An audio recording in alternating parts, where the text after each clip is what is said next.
whether it's the kid or adult with social anxiety who can't perform in a social setting, or it's the overwhelmed stay-at-home mom with kids tugging on her shirt relentlessly and got to manage 1,000 things, or it's the high-level performer, either on the athlete side or the corporate side, entrepreneurs, all this stuff.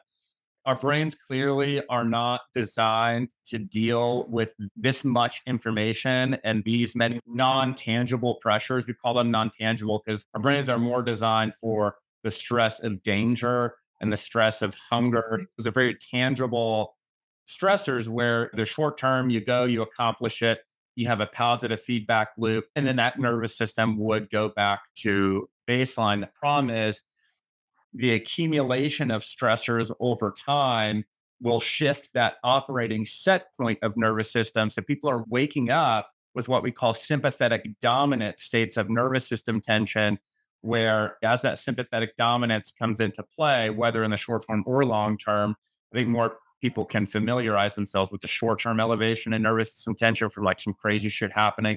And they can feel that ramp up quickly. But over time, it happens too. That slow creep of nervous system tension from very busy people, and that chokes that front brain and bottom brain connection by design. The fight or flight response takes authority away from top brain processes where your executive functioning and all your problem solving and emotional control happens, and gives more authority to that lower brain, which is a much more reactive process where you have the impulse to just act and not really think through multiple options. Your lower brain is not really concerned with long-term outcomes.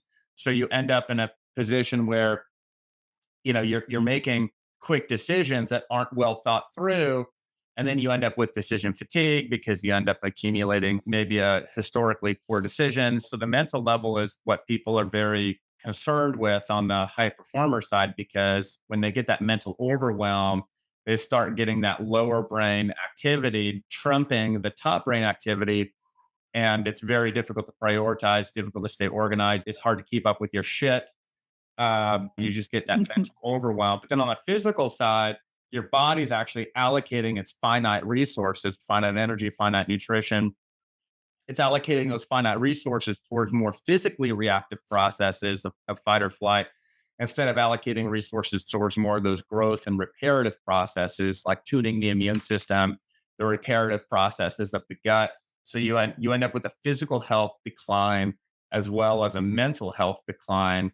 And if this goes on for an extended period of time, if you don't get this nervous system under control, and that sympathetic dominance goes on for a year, 2 years, 3 years, some people live in this for 10 years, that brain actually starts to rewire itself to land on more fear-based pathways than landing on pathways of optimism and long-term outcomes and creativity and problem solving. So you literally lose that part of your brain at a baseline level that's responsible for basically quality of life and productivity. So our whole approach to all kinds of ongoing nervous system tension, like I said, whether it's the student, the socially anxious person, the sometimes paranoid neurotic type people, the OCDs of the world, or the elite performer, it's all really the same. Obviously, we're going to fine tune their protocol based on what they're trying to accomplish, but at its core,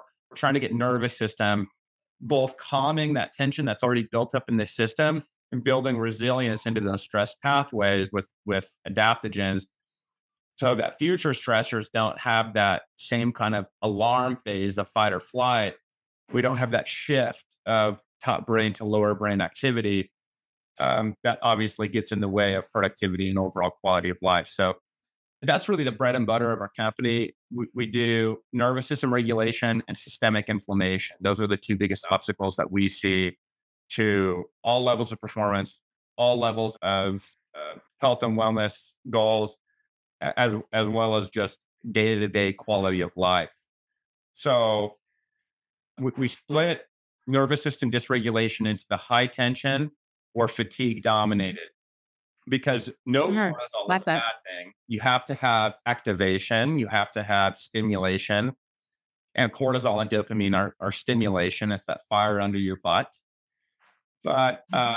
but obviously, if that neurochemistry and cortisol gets high on the elevated side, you start, as we mentioned before, choking that upper brain, lower brain connection. You start maladaptively allocating your finite resources. Maybe you carry that physical tension, like pressure in your chest, that frustrated lump in your throat, tightness in the shoulders, all that uncomfy things of high tension. But on the other side of that, we have fatigue dominated, which is an understimulated nervous system. And a lot of times when we're looking at elite performers, both in work and an athlete, they can end up in a state of fatigue dominated from blowing out, from basically carrying that high tension for an extended period of time and then blowing out your adrenals, which is just basically overworking your adrenals. You end up in a lot of negative feedback loops on both cortisol and dopamine. And then it crash down into this state of what looks a lot like depression. And that is a much more difficult place to come out of. And so those are two different product approaches and two different lifestyle approaches, bringing nervous system to center either from the high tension side of fatigue dominated. So we have a few products that we recommend for high tension. We have a few products recommended for fatigue dominated. So we try to get people to self assess where they lie in that scale without Mhm. overcomplicating it. Of course, it's either like, are you mostly fatigue dominated or are you mostly high tension? So if that resonates with you, that's how we view this world, and we've had a pretty good track record with our approach.